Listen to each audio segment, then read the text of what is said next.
Ready to move in premium triplex villas at Kollur APR Projects. BRS MLC Kalvakuntla కవితకు సుప్రీంకోర్టులో చుక్కెదురైంది. కవితకు bail ఇచ్చేందుకు supreme నిరాకరించింది. బెయిల్ కోసం ట్రయల్ కోర్టుకు వెళ్లాలని సూచించింది. ఇక బెయిల్ పిటిషన్ పై జాప్యం లేకుండా విచారణ జరపాలని ట్రయల్ కోర్టుకు అత్యున్నత న్యాయస్థానం ఆదేశించింది. అయితే పిటిషన్లో లేవనెత్తిన ఇతర అంశాలపై సుప్రీం విచారణకు అంగీకరించింది. ఎన్ఫోర్స్మెంట్ డైరెక్టరేట్ తనను అరెస్టు చేయడం అక్రమమంటూ ఆరోపించడంపై 6 వారాల్లో సమాధానం ఇవ్వాలని ఈడీకి సుప్రీం ఆదేశించింది.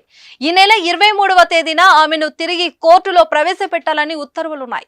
ఈ నేపథ్యంలో కవిత పిటిషన్ తిరిగి రౌస్ ఎవెన్యూ కోర్టులో బెయిల్ పిటిషన్ దాఖలు చేసుకోవాల్సి ఉంటుంది. మరోవైపు Delhi liquor scam money laundering కేసులో కవితకు ఈడీ కస్టడీలో విచారణ కొనసాగుతుంది. ఇప్పటికి 5 రోజుల పాటు కవితను విచారించి కీలక విషయాలు అధికారులు రాబట్టారు.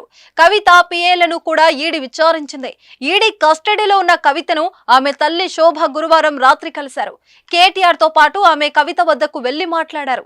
తొలుత 40 నిమిషాల పాటు కుటుంబ సభ్యులు కవితతో మాట్లాడారు. తర్వాత కేటీఆర్, అడ్వకేట్ మోహిత్ 15 నిమిషాలు చర్చించారు. ఈ సందర్భంగా కవిత తల్లి శోభకు ధైర్యం చెప్పారు. త్వరలోనే బయటకు వస్తానని, అధైర్య పడొద్దని భరోసా ఇచ్చారు. సుమన్ టీవీలో మీ పర్సనల్ అండ్ బిజినెస్ ప్రమోషన్స్ కోసం కింది నెంబర్కి కాంటాక్ట్ చేయండి.